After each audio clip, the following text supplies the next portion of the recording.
Hello everyone, आज हम discuss करेंगे कुछ मल्टीपल चॉइस क्वेश्चंस जो कि नर्सिंग फील्ड में बहुत ही इंपॉर्टेंट है, specially for the semester students. तो पहला हमारा मल्टीपल चॉइस क्वेश्चन यहाँ पे कौन सा है? Question is which organ is responsible for detoxification in the body. कि हमारी बॉडी में कौन सा ऑर्गन जो है जो कि डिटॉक्सिफाई करता है हमारी बॉडी को, बॉडी में से वेस्ट बाहर निकालता है। तो इसके जो है ऐसे ही आपको 4 ऑप्शंस मिलेंगी, तो इनमें आपने जो है सही ऑप्शन को कैसे चूज करना है, कैसे जो 3 ऑप्शंस को आपने टोटली कट ऑफ करना है और 1-2 ऑप्शंस आपको रिलायबल लगेंगी, उनमें से कैसे आपको चूज करना है को। तो ये जो क्वेश्चन है it is from the anatomy and physiology. तो एनाटॉमी फिजियोलॉजी से ये वाला एमसीक्यू है ना, कि कौन सा ऑर्गन रिस्पॉन्सिबल है बॉडी से वेस्ट बाहर निकालने के लिए, डिटॉक्सिफिकेशन के लिए। तो पहली ऑप्शन है kidney, then lungs, then liver and then stomach. And if we know the basic of anatomy and physiology, if we know the basic function of every organ, then we can easily understand from these options, then we can easily choose from these options that kidney is responsible for the to remove the waste material from the blood by the process of filtration ना। Kidney भी इसका सही answer आपको confuse कर सकती है। Lungs waste बाहर निकालते हैं लेकिन ओनली एयर फॉर्म को वेस्ट बाहर निकालते हैं।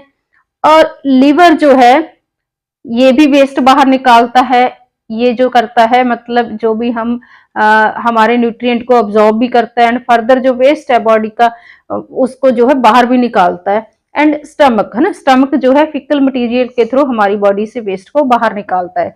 तो सभी ऑर्गन जो है वेस्ट को बाहर निकालने के रिलेटेड हैं, लेकिन इनमें से सही ऑप्शन क्या है? लिवर।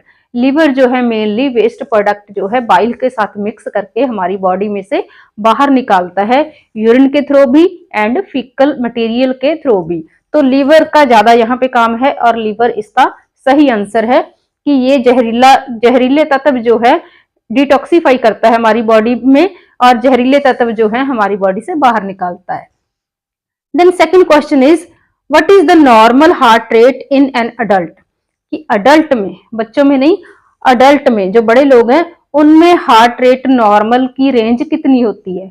तो हार्ट पे बहुत सी वीडियोस हमने ऑलरेडी बनाई है, एनाटॉमी पे भी, फिजियोलॉजी पे भी और रिसेंटली कार्डियक साइकिल पे भी। तो उनमें से आपको इसका सही आंसर मिल जाएगा कि नॉर्मल अडल्ट में हार्ट रेट कितना होता है। तो ये हार्ट के चैप्टर के साथ रिलेटेड है। इसका सही आंसर है जैसे 60 से लेकर के 100 बीट्स पर मिनट, ये इसका क्या है? सही आंसर है। नॉर्मली हम बोलते हैं कि 72 टाइम्स हमारा हार्ट जो है बीट करता है पर मिनट, ये जनरल है, ये सबको पता है। तो इनमें से कौन सी रेंज होगी? 72 किस रेंज में आएगा कि 60 से अगर ऊपर है तो भी वो नॉर्मल रेंज में ही आएगा और 100 से अगर कम है हार्ट रेट तो वो नॉर्मल रेंज में आएगा। तो इसमें से आपको सही ऑप्शन ये वाली चूज कर लेनी है। और बाकी जो है ये बहुत कम हार्ट रेट हो गया, ये बहुत ज्यादा हार्ट रेट हो गया, ये उससे भी ज्यादा हार्ट रेट हो गया। तो नॉर्मल ये ऑप्शन है क्योंकि 72 हमें पता है नॉर्मल हार्ट बीट होती है इन एन अडल्ट में। Then third is which hormone regulates calcium level in the blood.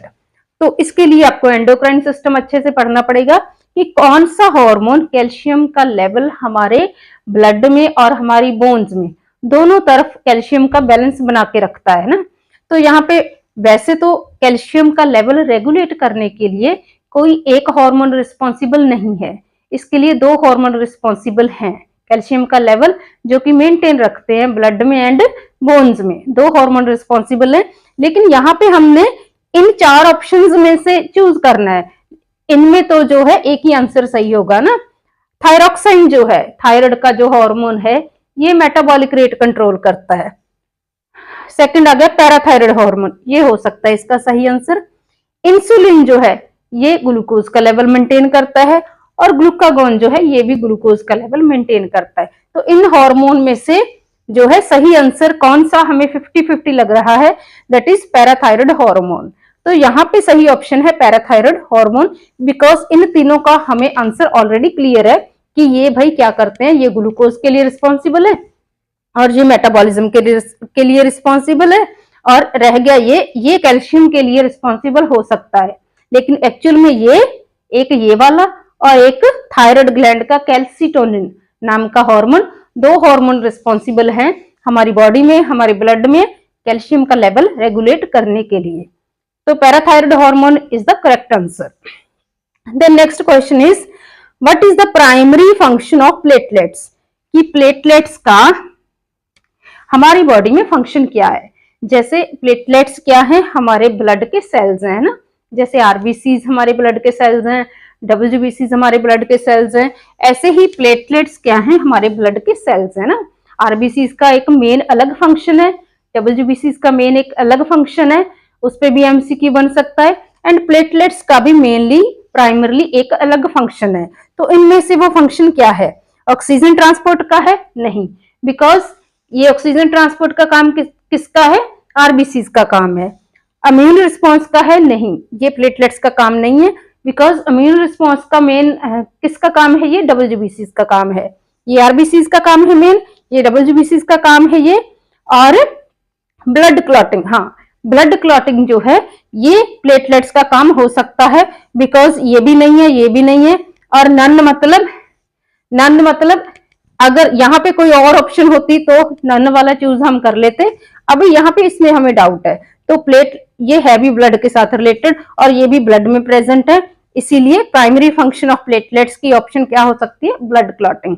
और वैसे भी हमें पता है कि प्लेटलेट्स जो है ब्लड क्लॉटिंग के लिए रिस्पॉन्सिबल है, बिकॉज प्लेटलेट्स जो ब्लड क्लॉटिंग का मैकेनिज्म जो है ऑलरेडी जो हमने इस पे वीडियो डाली हुई है कि प्लेटलेट्स कैसे रिस्पॉन्सिबल है ब्लड क्लॉटिंग के लिए।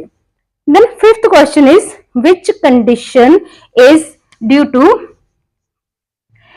Deficiency of ADH. अभी एडीएच क्या है, ADH is anti diuretic hormone. Anti diuretic hormone, anti diuretic की डेफिशिएंसी मतलब कमी से इनमें से कौन सी प्रॉब्लम होती है ना। Which condition is due to deficiency of ADH, ADH की कमी से कौन सी प्रॉब्लम होती है। First option is diabetes mellitus. तो डायबिटीज मेलाइटस जो है एंटी डायूरेटिक हार्मोन से ये प्रॉब्लम नहीं होती, डायबिटीज मेलाइटस होती है इंसुलिन की कमी से। जब हमारा पैंक्रियास अच्छे से इंसुलिन नहीं बनाता तो डायबिटीज मेलाइटस होता है। सेकेंड ऑप्शन इज डायबिटीज इंसिपिडेंस, ये अलग सा है, ये हो सकता है ना। रेस्पिरेटरी फेलियर, अभी एंटी डायूरेटिक है, डायूरेटिक मतलब डायूरेटिक हार्मोन किसके साथ रिलेटेड है, डायूरेसिस, कुछ मेडिसिन ऐसी हैं जो हमारे यूरिन आउटपुट को इंक्रीज करती है, तो यूरिन आउटपुट के साथ रिलेटेड है, किडनी के साथ रिलेटेड है, तो रेस्पिरेटरी वाली ऑप्शन कट कर देंगे हम यहाँ पे। कुशिंग सिंड्रोम, ये भी एंडोक्राइन की प्रॉब्लम है, ये भी यहाँ से हम कट कर देंगे। तो ऑप्शन हमारे पास कौन सी ज्यादा फेवरेबल लग रही है यहाँ पे, डायबिटीज इंसिपिडस।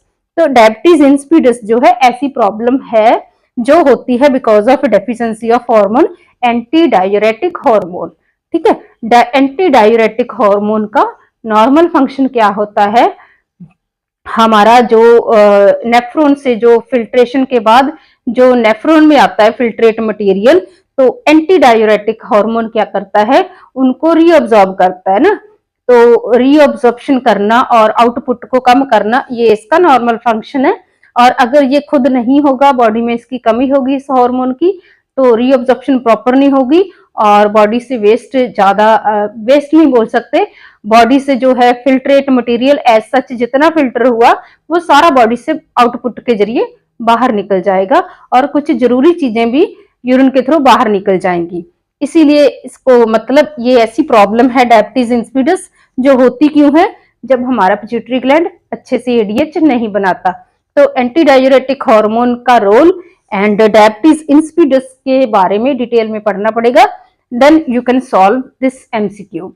तो ये जो 5 एमसीक्यू हैं बहुत ही इंपॉर्टेंट हैं और डिफरेंट सब्जेक्ट के हैं, एंड होप सो इसका रैशनल आपको क्लियर हो गया होगा। और फिर भी अगर कोई डाउट है तो आप पूछ सकते हो, and please share this video and subscribe this channel. Thank you so much.